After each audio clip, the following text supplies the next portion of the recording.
take him through to the backyard. Lots of lovely white and yellow dandelions peppered over the yard. He takes one look and gives a deep sigh. There were no noxious weeds, which I knew full well, as I had long ago taken the precaution of checking with the city to see what was and what was not acceptable in the weed department. And I knew I was well, very comfortably, within compliance. The bylaw cop apologized for wasting my time, said my yard was nowhere near a problem. He left and went next door to chastise my neighbor for wasting his time.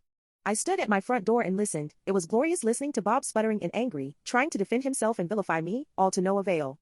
My wife and I can't even sit out and enjoy our backyard because of all those stupid dandelions. Bylaw cop told him to stop harassing his neighbors and left. But listening and gave me an idea. I knew Bob liked to sit out on his back deck in the afternoons, so I waited. As soon as I spotted him out there, I walked out into my backyard, ignoring Bob as I gathered up a nice bouquet of white-topped dandelions, seeds ready to disperse to the wind. We had a 4-foot-high chain-link fence between our properties, so the view between yards was pretty much unobstructed. I stood at the fence, locked eyes with Bob, and started blowing thousands of dandelion seeds into his yard. The wind was at my back, so the seeds were traveling quite far into his yard. He grew red-faced and started yelling at me. "What's the matter, Bob?" "I'm just doing what you ask, and getting rid of my dandelions." He yelled more, and I just ignored him. After depositing several dandelions worth of seeds, he went back inside.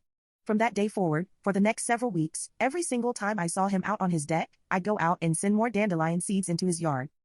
Eventually, dandelion flowering season ended.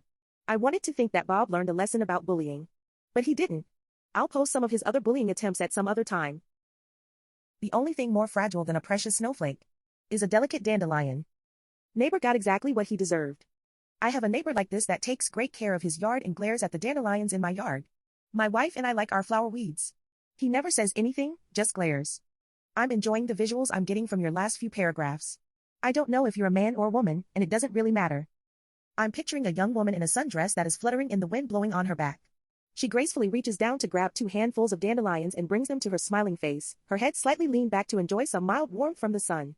She blows smoothly over the dandelions, and as the petals disperse, she opens her arms wide and enjoys the beauty of nature.